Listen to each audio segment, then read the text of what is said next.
So yeah, that able to change off and that is normally high.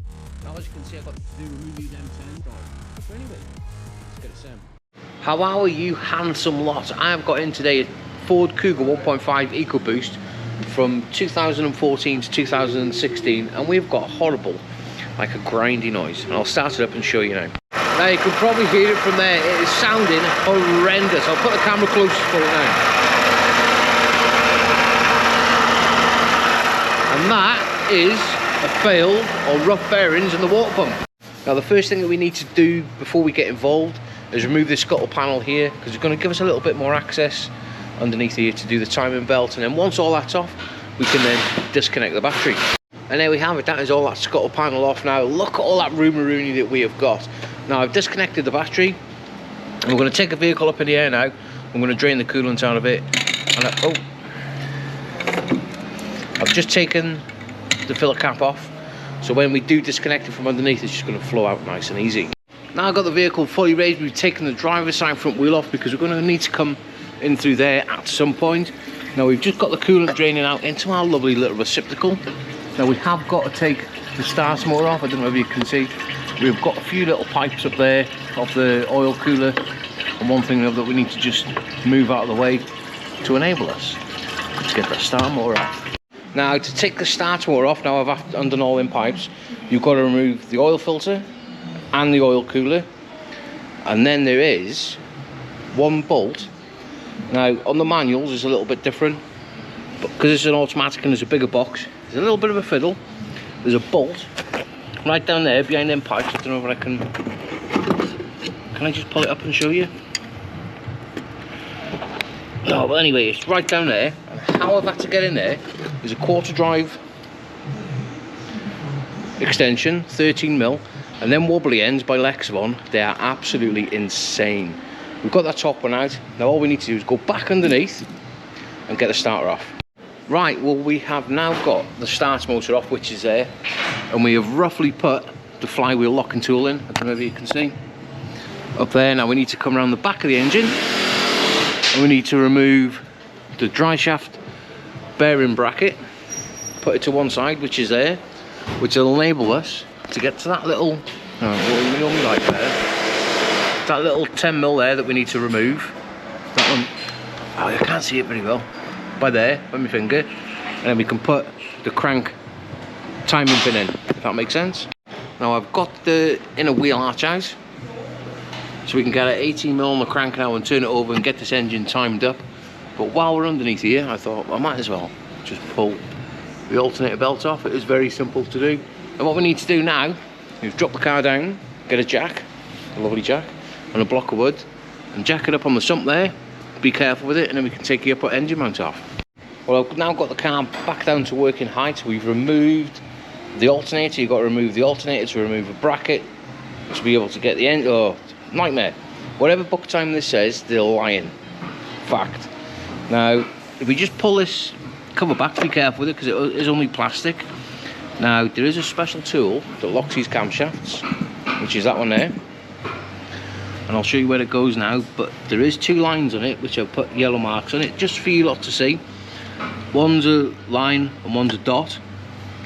Now this tool,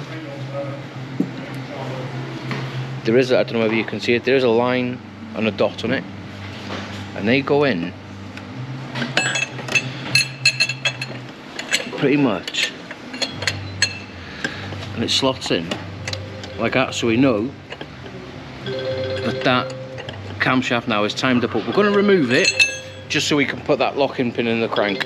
Right, now we need to get this locking pin which goes in there, and whenever you're using these timing pins or timing tools, make sure that they are tight. Now once that's nice and tight, we can grab on an 18mm on the crank and you should hear it go clunk, and that is locked up. That now is locked up solid. What we need to do, come round to the front of the engine and put that flywheel holding tool in.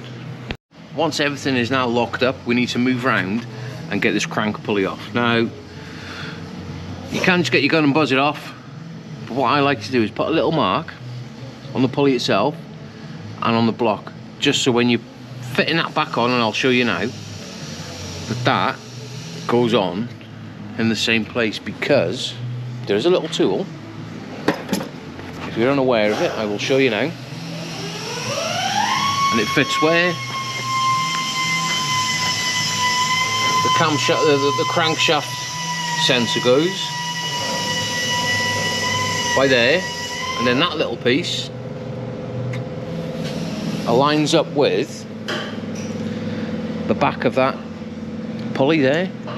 And if that is not timed up properly, this engine will never ever start, and you'll be chasing your tail forever and a day. But this little tool here on the little aluminium bracket, just put a little bit of WD-40 or a little Launch Power Lube Plus and give it a wiggle backwards and forwards, and make sure that it is sitting nice and flush, because what happens is they get corroded in there and that little dowel doesn't sit quite flush in there. So yeah, right, let's get this timing cover off. Now, providing you've done everything correctly up to now, you can get your camshaft locking tool and you can do it from underneath, slide it up, and that should slide onto them camshaft pulleys like that. Make sure it's on all the way, and then we can come round now to the tensioner, get a little pair of pliers, and we can get that tension off the belt and remove it. And there we have it. That is one timing belt and tensioner removed with a T40. Now let's move round now to the failed component itself, which is the water pump. You're probably not going to be able to hear it, but that is held on with 8mm, so let's get it off. With a little bit of magic, now that water pump is off, and as you can see, it has been leaking. I'll give it a spin. You might not be able to hear it. That is a little bit rough, that is. What I was planning on doing was drilling a little hole there and putting a grease nipple in it. No, I'm joking. I'm joking. That is fit for the scrap. Right, let's get this brand new water pump back on now. Before we do, the fascia up there on the block, we're going to give it a bit of a cleaner rooney with some 3M Scotch pad and make sure it is nice and clean. And we're going to get this on and get it torqued up to spec. Now I've put the brand new water pump on, all torqued up to 10 Newton meters, new tensioner. But before we go ahead and put that brand new belt on, what we're going to do, get some brake and clutch cleaner, like this, with a good pumperoonie, and get our airline. We're going to give everything a bit of a wipe down and a blow down, and make sure we got no coolant anyway. That's what I'm going to do. Right, well, I've now got the vehicle back down to height, working height should I say. I've gone ahead and put the timing belt on. Now remember that the bottom pulley on these is free floating. As long as you've got your belt nice and taut between them two pulleys here, these camshaft pulleys, you've got no slack there, the rest will sort itself out. Very simple. And my preferred belt is Schaeffler INA. Great kits these are. Right, got to take it back up now. I'm going to put this crankshaft pulley on. Now, to put the crankshaft pulley on, you've got to put the timing cover back on, and do not forget to put that little timing tool in, because if you don't time this crankshaft pulley up, this engine will never ever start. Now think back to when I put a little line on the pulley on the block itself. This is going to help you align it up a little bit better, so that now is perfect. I mean, get that new crank. You've got to replace the bolts as well, which you've got to torque it up to 100 Newton meters, 90 degrees, wait for 10 seconds, and then a further 15 degrees. But I'm not going to bore you tightening it up. Now that is the crankshaft pulley all torqued up to spec. Now I have put 2 lines at the top there on the timing cover and on the pulley itself, so when I'm looking from it above, so I'm looking down at it, I can see where that crankshaft pulley is. Now what I'm going to do is get on this now and turn up the crank over twice, drop the car down and check the timing tools in the camshafts. And now we're back at the top again. We're just going to check the camshafts are back in alignment. Now remember when I put 2 little yellow lines on the camshaft pulleys and the engine itself, everything is now lining up. Saves me putting that. Now Tipp-Ex or marker pens, whatever you want to use, they are helpful. Even though you've got the timing tools, they're going to be helpful when you know, checking stuff to make sure everything's lining up correctly. So yeah, all I've got to do now is pretty much build it all back up. Right, well I've now got everything built back up underneath. Oil cooler, oil filters back on, starter motor, all the coolant hoses, are connected back up. Now we have given everything a nice cleaner rooney with a bit of brake and clutch cleaner, because when we give it a start up we're going to be checking up for leaks and stuff. So yeah, all I've got to do now is drop it down and we're going to be putting some coolant in it. Now what I'm going to be using to put some coolant in it is a vacuum and refill system. This is an absolute game changer. If you've got a workshop and you've got air, this is going to save so much time when you're bleeding up coolant systems. Pull a vacuum on it, pulls all the air out of it, and then leave it for about 5 minutes, check for leaks. With a little gauge, if the pressure goes down, you know you've got a leak. But I'm happy because it's been down there for about 5 minutes. All we've got to do now is flick this little switch, and that should fill that coolant system back up. Once all that coolant is topped up to the maximum level, it is a good idea to check the oil in it, because we've had all the oil cooler off and stuff. Now this car, we've got no oil in it. So what we're going to do is get it topped up. Right, now with a little bit of lubrication in that engine, let's get on the key and give it a big start rooney. If it starts, it's got two choices, haven't we?